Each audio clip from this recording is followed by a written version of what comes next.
Assalamualaikum warahmatullahi wabarakatuh. Saya mahasiswa Universitas Negeri Padang dari Prodi Pendidikan Biologi.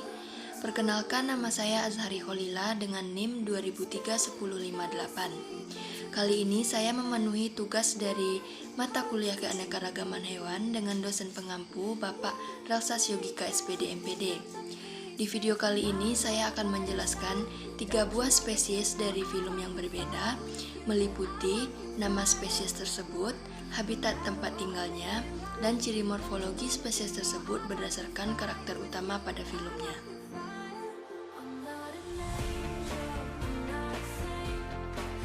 Spesies pertama yaitu ubur-ubur. Ubur-ubur termasuk ke dalam filum Cnidaria atau Coelenterata. Kelasnya yaitu Scyphozoa dan nama spesiesnya adalah Aurelia aurita. Umumnya, Aurelia hidup di laut dengan suhu 6 derajat Celcius hingga 31 derajat Celcius. Aurelia lebih menyukai laut yang tenang dengan arus yang konsisten. Aurelia aurita termasuk ke dalam filum Cnidaria atau Coelenterata, di mana ciri-ciri filum ini yaitu termasuk hewan diploblastik atau terdiri dari 2 sel. Rangka tubuhnya mengandung zat kitin atau zat kapur. Filum Coelenterata terdiri dari 2 kata, yaitu zoelos yang berarti rongga dan enteron yang berarti usus. Filum ini memiliki rongga gastrovaskular yang berguna untuk mencerna makanan dan memiliki 1 buah lubang yang disebut dengan osculum. Osculum ini berfungsi sebagai mulut dan anus. Filum ini memiliki tentakel, di mana tentakel ini mengandung sel penyengat untuk melumpuhkan mangsanya. Selanjutnya, Aurelia ini termasuk ke dalam kelas Scyphozoa karena bentuk tubuhnya seperti mangkuk, transparan, dan melayang-layang di laut. Berikut ini adalah bagian-bagian tubuh dari ubur-ubur, di mana terdiri dari dinding tubuh luar, dinding tubuh dalam, perut, organ kelamin, mulut, dan tentakel. Selanjutnya, saya akan menjelaskan mengenai spesies yang kedua. Spesies yang kedua yaitu bekicot. Bekicot termasuk ke dalam filum Mollusca, kelasnya yaitu Gastropoda, dan nama spesiesnya adalah Achatina fulica. Habitatnya yaitu berada di wilayah yang beriklim tropis dan ia mudah berkembang biak di tempat yang lembab atau basah. Bekicot ini hidup secara liar di hutan, perkebunan, ataupun di tempat budidaya. Bekicot termasuk ke dalam filum Mollusca karena anggota Mollusca ini memiliki tubuh yang lunak, riboblastik, dan memiliki 3 bagian utama, yaitu ada kaki, massa visceral, dan mantel. Anggota Mollusca ini hidup di laut, air tawar, dan darat. Sebagian anggota Mollusca ada yang memiliki cangkang yang terbuat dari kalsium karbonat untuk melindungi tubuhnya. Namun ada beberapa anggota Mollusca yang tidak memiliki cangkang seperti gurita, cumi-cumi, sotong, dan lain-lainnya.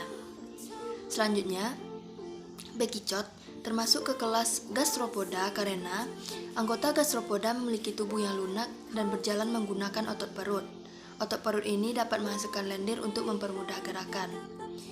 Di ujung kepala anggota Gastropoda ini terdapat 4 buah tentakel, di mana 1 pasang tentakel panjang dan 1 pasang tentakel pendek. 1 pasang tentakel panjang ini memiliki mata dan 1 pasang tentakel pendek ini untuk mendeteksi bau atau sebagai alat untuk peraba. Anggota Gastropoda ini memiliki cangkang yang berbentuk seperti spiral. Nah, ini merupakan hasil amatan saya mengenai bekicot, dan selanjutnya saya akan menunjukkan bagian-bagian tubuh dari bekicot tersebut. Nah, berikut ini merupakan bagian-bagian dari bekicot, yaitu ada cangkang, mata, kepala, tentakel panjang dan tentakel pendek, dan ada kaki. Selanjutnya saya akan menjelaskan mengenai spesies yang ketiga.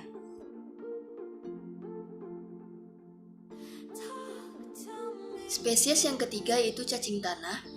Cacing tanah termasuk ke dalam filum Annelida, kelasnya yaitu Oligochaeta, dan nama spesiesnya adalah Lumbriscus terrestris.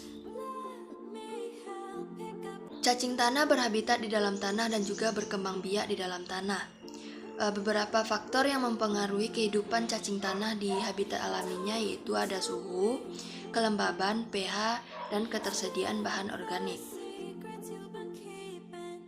Cacing tanah termasuk ke dalam film Annelida karena film ini merupakan hewan triboblastik, memiliki rongga atau selom dan tubuhnya dilapisi dengan kutikula.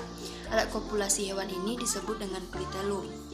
Cacing tanah termasuk ke dalam kelas Oligochaeta karena kelas ini tidak memiliki parapodia dan memiliki seta di setiap ruas tubuhnya. Nah, ini merupakan hasil dari foto pengamatan saya mengenai cacing tanah. Selanjutnya saya akan menunjukkan bagian-bagian dari tubuh cacing tanah. Berikut ini merupakan bagian-bagian dari cacing tanah, yaitu ada mulut, klitelum, segmen, dan anus. Nah, mungkin hanya itu yang dapat saya sampaikan dalam video kali ini. Mohon maaf atas kesalahan dan terima kasih banyak. Semoga video yang saya buat ini bermanfaat bagi semua orang. Wabillahi taufiq wal hidayah. Wassalamualaikum warahmatullahi wabarakatuh.